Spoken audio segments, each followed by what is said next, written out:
जैसे ही रूहान ने अनाया से कहा कि अब हमें अपने घर लौटना चाहिए, अनाया उसके साथ कमरे से बाहर आ गई। लेकिन पीछे आयजा की हालत बद से बदतर होती जा रही थी। लगातार तनाव, डर और बेइज्जती का बोझ उसके जिस्म से सहा नहीं गया। अचानक उसकी आंखों के आगे अंधेरा छा गया और वह वहीं जमीन पर गिरकर बेहोश हो गई। मुसर्रत ने जैसे ही अपनी बेटी को इस हालत में देखा, बदहवास होकर दौड़ी और चीखते हुए बोली, आयजा, तुम्हें क्या हो गया? ये सुनकर अनाया भी फौरन पलटकर कमरे में आई और घबराए हुए लहजे में रूहान से कहा, रूहान जल्दी करो, एम्बुलेंस को कॉल करो।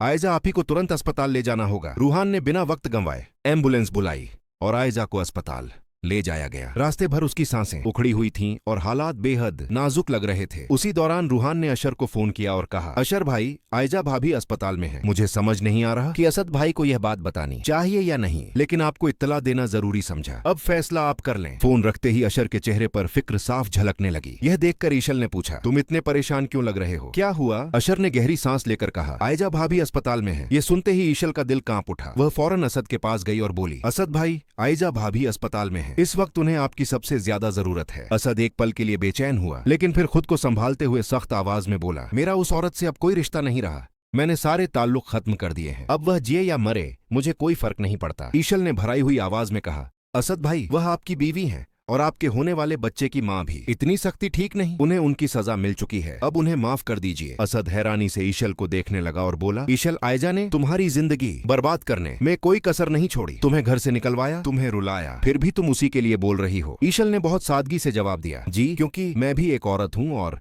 जानती हूँ कि जब शौहर नाराज हो जाए तो औरत पर क्या गुजरती है। आयजा भाभी आपके बिना टूट जाएंगी। अगर आप अब भी उनके पास नहीं गए तो शायद बहुत देर हो जाए। दूसरी तरफ ईशल की माँ वजाहत बैठी खुशी से कह रही थी कि जब से आयजा इस घर से निकली है, उसे सुकून मिल गया है। अब उनकी बेटी की जिंदगी में कोई जहर घोलने वाला नहीं रहा। ईशल और अशर चैन से रहेंगे। मगर इन सब के बीच असद का दिल कहीं ना कहीं बेचैन था। उसने अशर से कहा, तुम वाकई खुशकिस्मत हो कि तुम्हें ईशल जैसी बीवी मिली है जो हर हाल में रिश्तों को बचाने की कोशिश करती है। मेरी बीवी ने तो मेरा सिर शर्म से झुका दिया। अशर ने नरमी से जवाब दिया, भाई परेशान न हो, हम आयजा भाभी के लिए दुआ करेंगे, लेकिन मेरा दिल कहता है कि आपको अस्पताल जरूर जाना चाहिए।